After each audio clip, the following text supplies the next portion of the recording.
Well, Canada's beverage industry grappling with steel and aluminum tariffs levied by the U.S. yesterday. Lyndsey Smith with Real Ag Radio joins us now for more on this.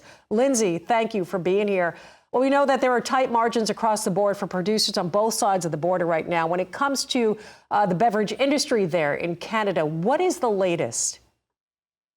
Well, yeah, thanks, Suzanne. I mean, this is just a snapshot of the larger impact of these steel and aluminum tariffs on product going into the U.S. from Canada. But what we have seen in the last few weeks, and of course now that these steel and aluminum tariffs are in place, is we are seeing, beverage companies, so beer especially, trying to navigate what they're going to do next. Not everybody can switch to glass bottles, so we have seen some of that happen.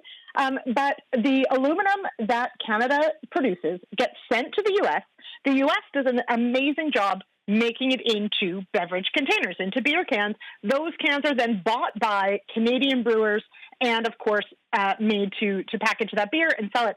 That now is potentially going to be either cost prohibitive, and Canada has retaliated. So this is just before I jumped on the air. I'm trying to get the latest news, but our finance minister, Dominic LeBlanc, has said that Canada will impose tomorrow retaliatory tariffs to the tune of $29.8 billion, which is about dollar for dollar, as best as we can figure out, for what the apparent impact of the U.S. tariffs will be on the Canadian economy. So we don't know yet exactly which products will be tariffed. We're still waiting for the final list, but we do know that Canada is mounting a retaliatory tariff response. Again, this just seems to be, the way this works is this back and forth that realistically, I'm not sure anybody entirely wins, but this is what we're trying to navigate right now as far as, each new sector that has to grapple with these tariffs each day. Absolutely. And tariffs not only between the U.S. and Canada, Canada also, of course, dealing with tariffs from China. The latest there, and what are ag groups saying?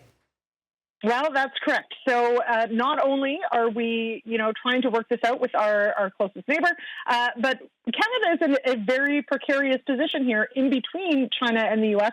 And, of course, China and the U.S., not great friends, and we're sort of stuck in between. So one of the big issue, which I know Sean talked about yesterday, is the tariff put on Canadian canola meal and canola oil, as well as pork and our seafood industries. And this is in retaliation to Canada putting a tariff on electric vehicles, and that was in solidarity with the U.S. So now Canada's agriculture industries are sounding the alarm, saying that, these retaliatory tariffs by China directly impact the bottom line for Canada's farmers, and this is directly because of a government decision to institute tariffs on Chinese EVs. And so producer groups from both the protein industries as well as the canola industries are asking the federal government for compensation, as well as to set this right and remove potentially the tariff on EVs out of China.